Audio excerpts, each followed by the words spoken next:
Guess who's back? Hi everyone, it's me Sydney, and today we're going to be discussing Tales from the Shadowhunter Academy by Cassandra, Clare, and co-authors Sarah Reese Brennan, Maureen Johnson, and Robin Wasserman. This is a series of novellas all about Simon. My beautiful Simon, one of my favorite characters from Cassandra Clare's world, Simon. This book is all about him. I wanted to start off by saying thank you to the beautiful Bree's Books for telling me about this book. I don't know what happened where I completely missed the fact that this book exists. I finished the Shadowhunter series thinking that was it. Bree was an absolute legend telling me, no, before you start reading the other books, you have to read this one first. So Bree, bless your soul. Thank you so much. I am so happy that I read this book. I really want to dive straight on in. So for those of you who haven't read this book, please go read it, come back and we can talk. For those of you who have read it, here we go. In 3, 2, 1. So starting at the very beginning, we have Welcome to Shadowhunter Academy. Why is the Shadowhunter Academy such a dump? Like seriously, I don't think I would want to go there. Food they were eating, disgusting. Somebody needs to get some money into this place. Simon has been through so much, and the fact that he is on this Shadowhunter journey is epic to me. It makes the story so much fun, and his character development has just been huge. Within this entire story, we're getting glimpses into his memories. He's slowly regaining them back. We meet a new character, George Lovelace. We will talk about it very soon. We will talk about the elephant in the room. Basically, every novella starts off with George Lovelace, and Cassandra Clare, I understand why you did that. I thought this book started off really interesting. You could tell that Cassandra Clare was writing with other people. I'm not saying that they're bad writers, but you could just tell that some things were a bit different. And it did take me a little while to get into this book, but as we got from maybe the 3rd book onwards, it did get so much better. With this first book, I really felt like the Simon that we know and love was quite different. If anything, he was pretty pervy in this first book. Just not really the Simon I loved, but then we got there. It's interesting that Simon is now back to being a mundane from being a bloody vampire. It's so just crazy, pun intended. I think it's so wild, his journey, how he is here now. I love that Simon is good with his crossbow, reference to the book cover, but then he's so bad at everything else, and that just makes so much perfect sense that Simon, sorry, that's just how you are. Isabel. There were quite a lot of scenes in here that were pretty cringy, I have to say, especially the beginning of this book. The relationship between Isabel and Simon is just one that needs a bit of work. Clearly. She was one of the guest lecturers at the Shadowhunter Academy. The way that she said to everyone, Simon is mine, back off, and then it just got super awkward that Simon was like, oh, I can't be with you, I need to figure myself out. Who are these people who are so-called my friends? I don't even know who they are. It was just so awkward. And then Isabel's just there being all petty. I don't know, it was a bit hard to read. That was basically the first book. The second book, The Lost Herondale, I love it. We get to read a bit about the Herondales, so good. This particular novella reminded me so much to Percy Jackson, and I absolutely love the Percy Jackson series. They're one of my favorites. They have Camp Half-Blood, which reminded me so much to this Shadowhunter Academy. We have Tobias Herondale, who is such a coward, who ran away from battle. He married Ava Blackthorn, and we end up getting this whole story about how Katerina, our blue-skinned warlock, who I really like, she saved their child and raised them up as her own till they were 20. I thought that was really beautiful and an interesting story to have in here. And then Clare shows up. I love this book because we just see all of these characters we know and love from the other stories, and they are here. The next book, The Whitechapel Fiend. We have Jace and Tessa who are teaching, being guest lecturers. I love this.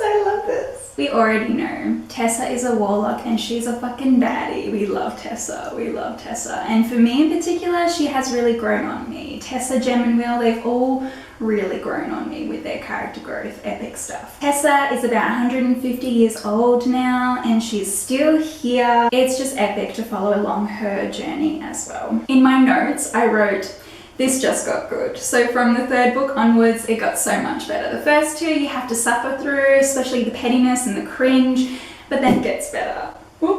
But then it gets better. So Tessa's son is James Herondale, and I love that they named him after Gem, James. So cute. It's just a little love triangle. I still cannot believe it.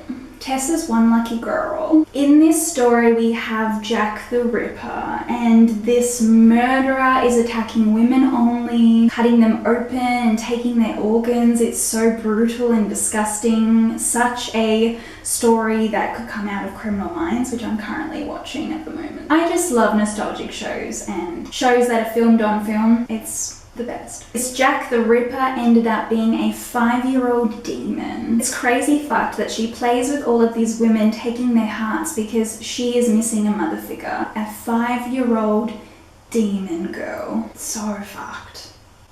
So cool too that Tessa is basically Jace's great, I don't know how far back we go, great grandmother. It's so wild because he's a Herondale. Oh, he's a Herondale. I keep forgetting, it's so good. The next book, Nothing But Shadows, was one of the best, one of my favorites. We get to go back in time to James Herondale, into the life of him being at the Shadowhunter Academy. So James is Will Herondale's son, and he refers to Gem as his uncle. It's so cool. How the heck is this family the way it is? It's so good. James's cousin is Christopher Lightwood, and Christopher's mother is Sophie. So cool that we get that in here as well. Lucy is James' sister. Lucy befriended Cordelia Carstairs, and Matthew Fairchild is Charlotte and Henry's son. So cool. I love this. Just makes me go. James has a secret friend, Grace. I wonder if this is going to pop up more in the other books because I'm intrigued. Who's Grace? Have we heard of Grace? I haven't heard of Grace. Have you? Have I? I don't know. Who's Grace? And Matthew is sharing a room with James. We see their bond grow, which was so nice. I knew it would happen. We all knew it would happen. Where Matthew is being quite rude to James, and then all of a sudden they become friends. But I really wonder, is something a bit more to this? They've got a beautiful friendship, but you can feel the love there. Crazy that James is a warlock. There was this ram that was thrown at him and it went through him. Hence the title of this book, Nothing But Shadows, how he became basically a shadow. And he realized, oh, that was me. No one else saved me. I saved myself. Because I've got these powers. I love that Matthew and James also became Parabati. I love that we're getting more about Parabati and that bond, how it all works. I find it so intriguing, and within this entire book we got quite a bit of it, which is awesome. Simon, he finally has this realization that he wants Clary to be his Parabati. So cute, thinking about how she's always been there for him. So the next book is The Evil We Love. This one was also so good. We go back in time and learn so much about Robert Lightwood, Isabel's father. It is seriously so crazy to read about him. Robert Lightwood, he's not truly in love with Maurice and he's always craving something more, but he's just there anyway with her out of convenience. It's just so sad. In this story, we kinda understand why, because he's in love with his Parabati, or should I say his Parabati is in love with him, but he totally is as well. It's just so sad to read about because they probably could have been together, but then Isabel and Alec, none of them would exist. So it is as it is meant to be. And how Robert rejected Michael like that. Robert is just a sad character and I really don't like him personally, but I also can understand why he is the way he is, and it's just sad because he has some trauma that he needs to unpack. Crazy too that Robert was part of Valentine's circle, and that was really fun to read about. Valentine just the way he manipulates. It's also so weird to me that Valentine and Jocelyn were ever a thing. They are so not a match. But also wild that Luke was Valentine's Parabati and she ended up with Luke. Also really weird. Simon and Isabel's back and forth. We're really in it at the moment within this book, and it's just so annoying. You guys need to figure this out. So funny too, because Simon didn't fall for the summoning of the demon, Isabel was impressed. It's stupid.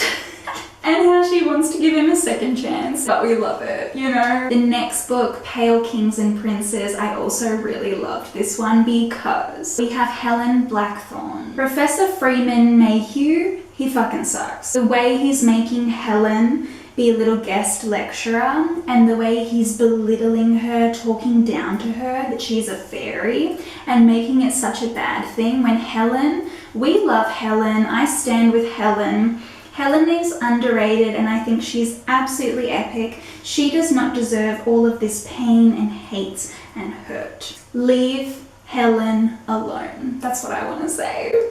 So basically, Helen, she's a half fairy who's been exiled, and I hate the way this book starts where the professor is saying to Helen, tell us about yourself. And then he says, you lied. Who are your real parents? Lady Nerissa ended up being her real and fairy mother. And Eleanor and Andrew ended up raising her as a Shadowhunter, as well as her brother, who we'll talk about soon too. That was the reason why she ended up being this guest lecturer, so she could be married in front of her family. She doesn't deserve any of this. It makes me so sad. I love the crossover though. In this book, that was my favorite thing, how we got so many crossovers. Isabel and Simon, they finally kissed. Oh la la. Oh my god, we're back. And Helen ended up inviting Simon to her wedding. So cute. The next book, Bitter of Tongue. I loved this one as well. I really love Helen and Mark. Their whole fairy business, I want to know more, and I know we're going to get more. I'm very excited in the next series. It's just so sad though to read how Mark is also exiled the same way as Helen for nothing. They helped so much in that huge war that they had. Without them, things would be different. I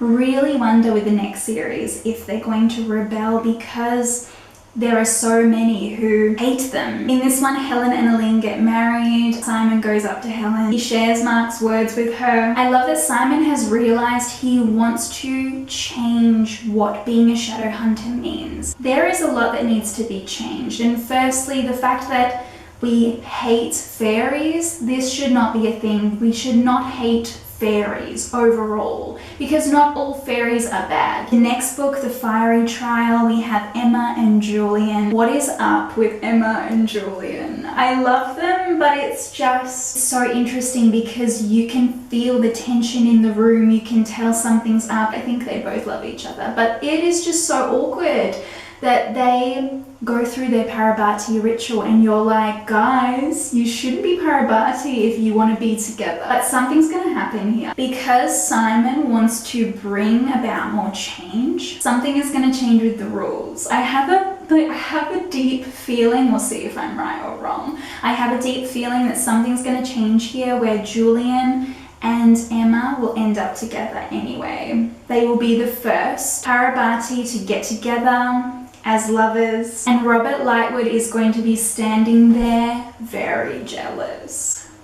I really love though how Emma, she asks Clare and Simon to be the witnesses. And I just love that Simon wants Clare to be his Parabati. I love that. But one thing that I thought was pretty fucked up was how Magnus, Jem, and Katerina were all in on spiking Simon and Clare. Like, what the fuck was that? They spiked them with water from Lake Lynn in order to see if they were actually compatible to be Parabati. That was fucked and so wrong. I'm just gonna pretend that never happens. We then have the next book, Born to Endless Night. I need to say that this one was not one of my favorites. I didn't really love this one. We see this random warlock baby who's been just left at a doorstep. Who does this baby belong to is the first question. What is going on here? Magnus and Alec taking the baby as their own. It's so weird to me. Great, but okay, moving on.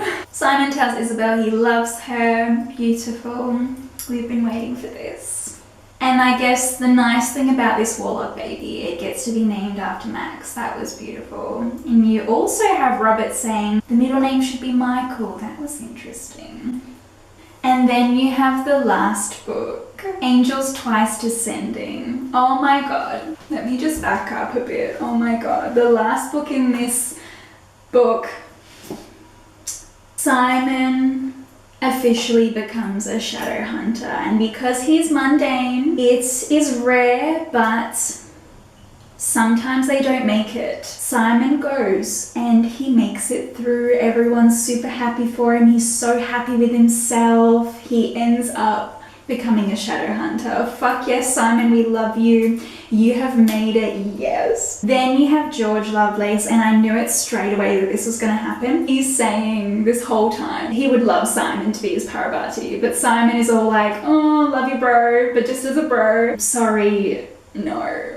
Clary is gonna be mine, you know. George does not make it through the Shadowhunter ceremony, and it's just so fucked because he's basically burned alive and he's gone in seconds. It was just so fucked because you're reading from Simon's point of view where he's so excited and he can't wait for George to just do it, to be a Shadowhunter with him, and he just doesn't make it. We get this beautiful ending where Simon, he doesn't know what his Shadowhunter name is going to be, but he ends up taking George's last name, Lovelace. So beautiful that he ends up taking his name. It's just so sad though. And I guess it's just going to make Simon even stronger. Everything he's going to do from now on, he's going to do it for George. And Simon was able to regain all of his memories back. That's just wild. From the last book we read to this one, I find it just so wild he was able to regain all of his memories. So I really enjoyed this book and I love Simon. I love that we got so much Simon all in one book. It's just the best. I cannot wait to read the Shadowhunters Codex next, and then I'm going to dive into Magnus's novellas because we need to. If you have read this book, I would love to hear your thoughts on it. Please leave some comments down below and don't forget to subscribe if you haven't already. I can't wait to see you in my next video, which will probably be about the next one, so stay tuned for that. I hope you're all having a beautiful day wherever you are, and I will see you very soon. As usual, bye!